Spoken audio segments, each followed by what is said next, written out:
आप सभी को मेरा नमस्कार। वीडियो देख के तो आपको पता चल ही गया होगा कि मैं किस विषय को लेकर के आप सभी के सामने पुनः उपस्थित हूँ। तो आइए वृत्तांत से जानते हैं बिना किसी देरी के। इसके बाद सिपाहियों ने दिल्ली पर कब्जा करने का अभियान शुरू किया। कंपनी के राजनीतिक एजेंट साइमन फ्रेजर समेत सैकड़ों अंग्रेज इस अभियान में मारे गए। सरकारी दफ्तरों पर या तो सिपाहियों ने कब्जा कर लिया या उन्हें नष्ट कर दिया। इस तरह सत्ता के केंद्र और प्रतीक के रूप में दिल्ली पर कब्जे के साथ 1857 के विद्रोह की शुरुआत हुई। विदेशी शासन को खत्म करने की दिशा में यह असफल लेकिन एक साहसिक प्रयास था।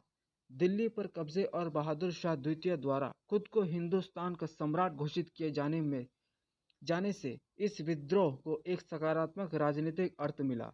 यही नहीं, इससे गुजरे जमाने की दिल्ली की ताकत और आन बान की याद की लोगों के दिमाग में ताज़ा हुई और यह बात बहुत आस बंधाने वाली साबित हुई।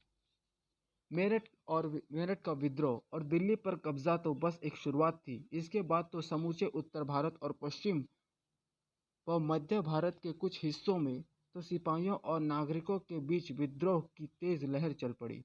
लेकिन दक्षिण भारत इस सबसे बिल्कुल अलग थलग रहा। पंजाब और बंगाल पर इसका असर मामूली रहा। बहरहाल कंपनी के 2,32,224 सिपाहियों में से करीब आधे सिपाहियों ने अपनी अपनी रेजिमेंटों को छोड़ दिया और सेना के उस आदर्श को फूंक मारकर उड़ा दिया जिसे वर्षों के प्रशिक्षण और अनुशासन के जरिए उन्हें सिखाया गया था। जो मेरठ विद्रोह के भी पहले से कई छावनियों में असंतोष की चिंगारियां सुलगती रही थी। बरहनपुर की 19वीं नेटिव इन्फेंट्री ने नए किस्म की इनफील्ड राइफलों का इस्तेमाल करने से इनकार कर दिया। नतीजा ये हुआ कि इस रेजिमेंट को मार्च को भंग कर दिया गया। 34वीं नेटिव इन्फेंट्री का जवान मंगल पांडे तो इससे भी एक कदम और आगे बढ़ गया और उसने अपने सर्जेंट मेजर पर गोली चला दी। उसे पकड़ लिया गया और फांसी दे दी गई। इस रेजिमेंट को भी भंग कर दिया गया। 7वीं अवध रेजिमेंट के जवानों ने भी अपने अफसरों के आदेश मानने से इनकार कर दिया।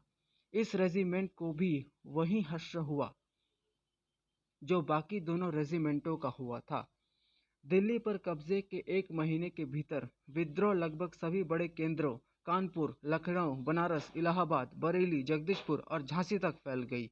इन सब जगहों पर लोगों में अंग्रेजों के खिलाफ गहरी नफरत थी। विद्रोहियों ने हर जगह अंग्रेज प्रशासन के पांव उखाड़ दिए। क्योंकि विद्रोही सिपाहियों के पास अपने कोई नेता नहीं था, इसीलिए उन्होंने स्थानीय सामंतों, नवाबों और राजाओं को अपने साथ लिया और उन्हें नेतृत्व की जिम्मेदारी सौंपी।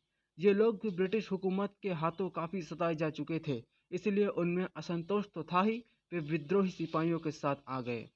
तो आज के लिए बस इतना ही। मिलते हैं अगले वीडियो में। तब तक मेहनत करते रहिए, आगे बढ़ते रहिए। धन्यवाद।